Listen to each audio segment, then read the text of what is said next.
Hi, I'm Mike Powers, and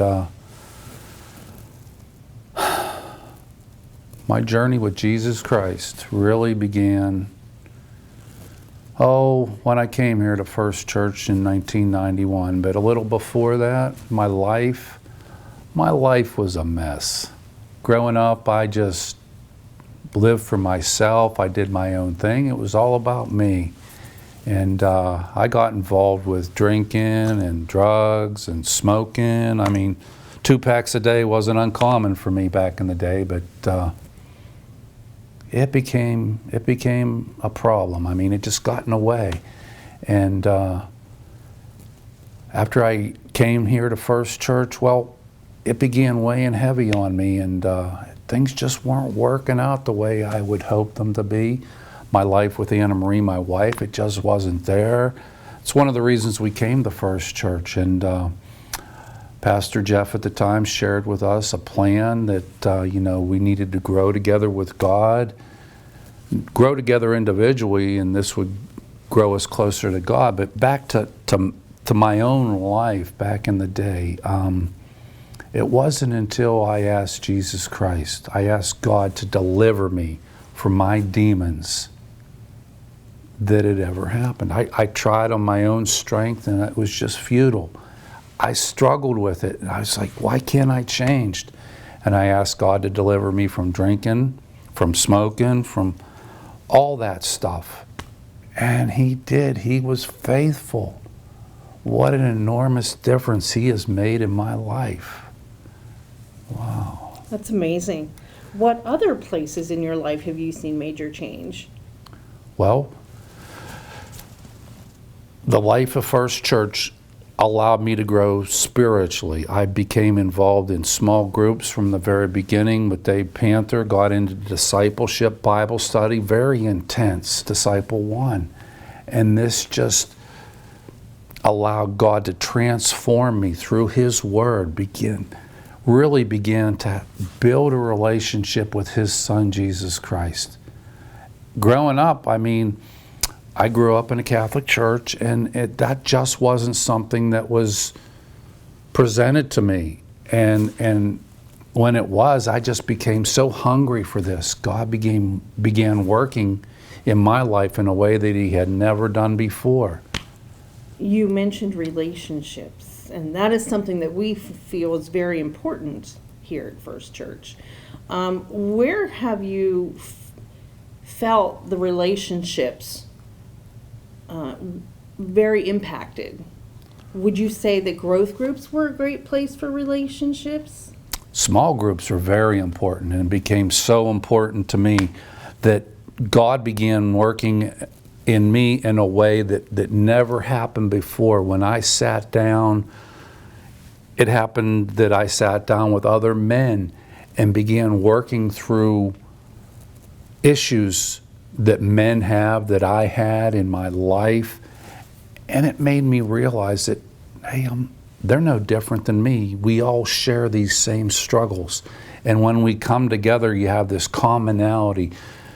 And it became easy for me to become vulnerable with them because it was a shared experience. And I knew this information would go nowhere else, but it allowed God to work in a way that He'd never done before.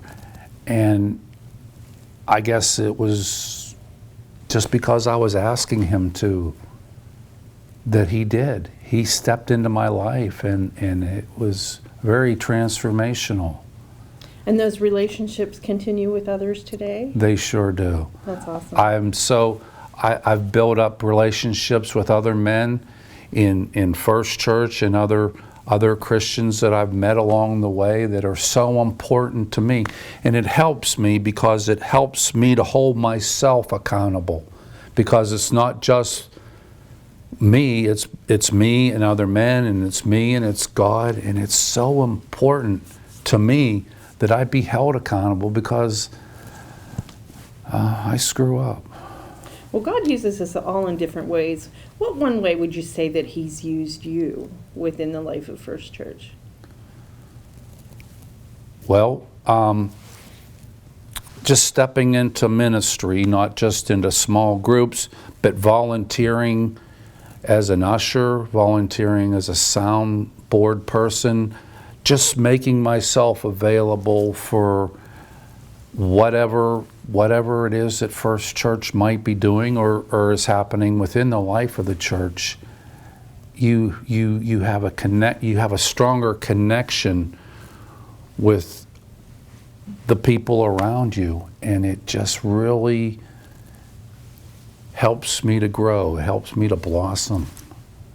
Do you think that the changes in your life have impacted those around you, those in your family, your friends, people that your neighbors? I don't think that without Jesus Christ, I would have been able to make it even with my wife, with Anna Marie, because like I said earlier, life was all about me. And he began showing me that it's not about me at all. My hope is that it's about him living through me, and people would be able to see Jesus in me. Raising my kids, I would hope that they would see that I would set a godly example for them, that not so much in words, but what they would see me doing, and hopefully grab hold of that. Well, I know you have an impact at work around the church. You know, I'm in my office and I hear you talking with others, and I'm often very inspired by the way you treat others, how you talk to them, what you tell them about yourself. I find you very vulnerable with people. Do you think vulnerability is important in growing relationships and in sharing the love of Christ? I feel pretty strongly about that, because I would want people to really know my heart and to begin to understand the impact Jesus has had in my life, as a way of sharing with them what it is that he can do. And it's the only way that it happens in my mind, because I'm weak and he is strong. I screw up, but he still receives me. He still forgives me. And I just thank him for that.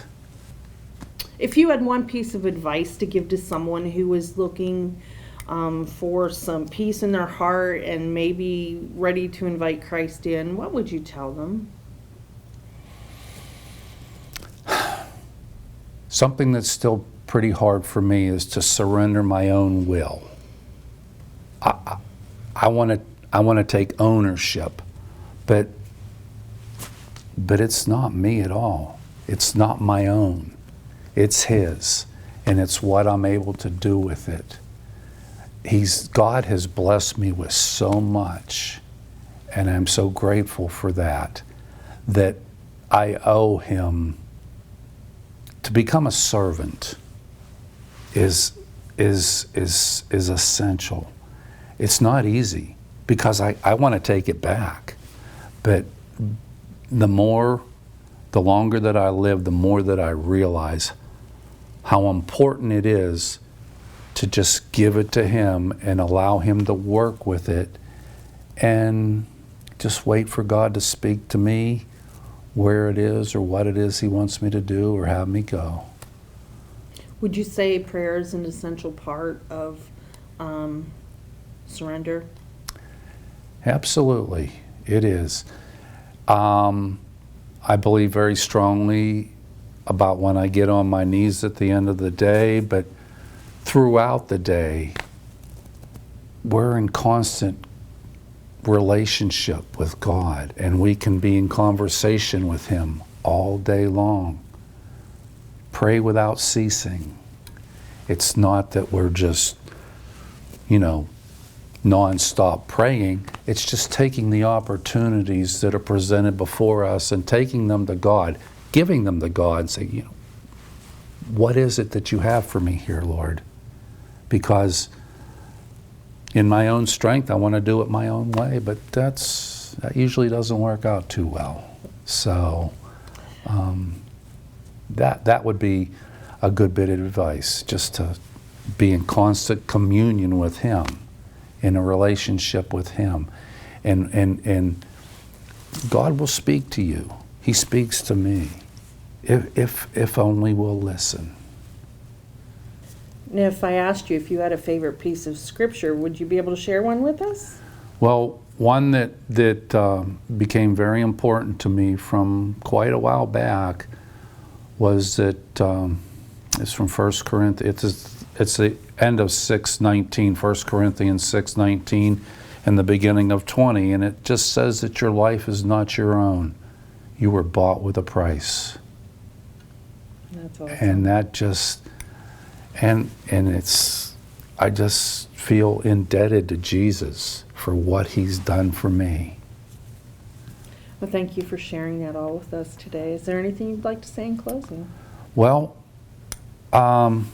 it's just that as far as I come, it's great, it's wonderful, but I'm still, God's not done with me yet.